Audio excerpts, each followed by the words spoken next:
এই ধনের ক্ষেত কি তোমার? আপনার ধনের ক্ষেতের সুগন্ধই আমি ওই বিলির মাজার থেকে ছুটে চলে এসে এখানে ধনের ক্ষেতটা দেখতে।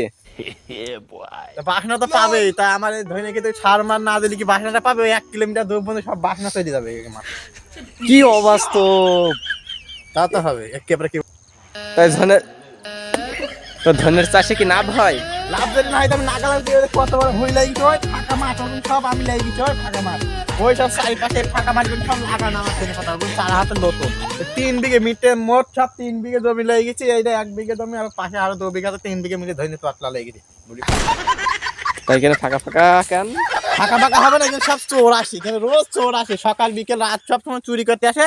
ছেলে পিলে সব বেগুনে ভাজে, ধনে পাতা ভাজে, আর এই রাত হবে আর এখানে সব চুরির পরে সব নিয়ে সব খাওয়া শুরু করে দেবে। এই কারণে ঠেকাই চাই সারা রাত দেবে, নাই তো হবে। ধনের ক্ষেত চাষ করে আপনি কি লাভবান হয়েছেন? ধনে পাতা খেয়ে আমি প্রচুর লাভবান হয়েছি। লাভ হয়ে আমি আরো এর পাশাপাশি অন্য চাষ করে আরো মেলা লাভবান হয়ে গেছি। এখন দেখুন সবাই জমি গুলো আমার আশপাশে সব জমি আর সব চলে আসে জমি দেখে সবাই। আচ্ছা ঠিক আছে, এখন তোমার জমি দেখা হবে। এইগুলো কি?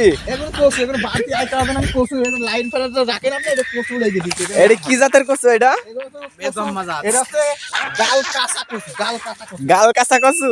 মানে পুরো গালের ভিতর ঢুকবে আর গুলিয়ে যাবে, সাথে সাথে কামড়ানো লাগবে না। এই জন্য এটার নাম হচ্ছে গাল কাঁচা কচু। এ আবার কেমন কচু জাত এটা? সবাই দেখো এবং সব আমার ধান এটা কি ঝাল ক্ষেত? হ্যাঁ, এটা ঝাল খেতে আমার এগুলো বাড়তি আয়, সব এগুলো সব বাড়তি আয় করার জন্য এই সরষে ফুল এই যে এসে দেখা যাচ্ছে। এখানে আমি বহু ফর্মানা করেছি, এখানে এই লাখ লাখ টাকা আমি আয় করি। এটা মনে আছে পেঁয়াজের ক্ষেত? হ্যাঁ, পেঁয়াজ আমি প্রচুর লাখ টাকা আয় করে ফেলেছি। পেঁয়াজ রসুন আমার টাকার গাদা হয়ে গেছে। এই আমি নতুন লাগাবো, লোকে আমার কিনে নিয়ে যাবে। এখন সব চুরি করে নিয়ে যাবে। এটা কি ব্রিকেট পেঁয়াজ? গোল গোল মোটা মোটা ঢাকা পেঁয়াজ। চল এগুলো সব ঢাকা? এখন সবাই দেখতে পাচ্ছ। এই জন্যই তো দেখছি ভাইয়ের কোনো লাভবান নেই। বলতে এটা কি 5 কেজি ওজনের একটা মূল্য চুরি করেছে, তাহলে এই চিন্তা করতে পারছেন? আপনারা সবাই দেখতে পাচ্ছেন যে আমার ভুল মূল্য দেখুন। সবাই দেখুন আমার ভুল কত মোটা মূল্য হয়েছে। আরো মোটা মূল্য হবে, আরো মোটা মূল্য হবে আমাদের। এরকম মূল্য যদি তোমাদের থাকে তারপরে একটু বলে দাও। তাই কি বলো?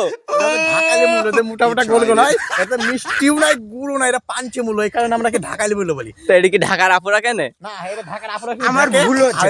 সরষে বাগানে এসে সবাই ঘুরে ঘুরে বেড়ায়, এই কারণে এই সরষের ভুই পাশে মূল্য বাগান চাষ করেছি। এই কারণে মূল্য সবাই সরষে বাগানের মধ্যে খাতে যাবে।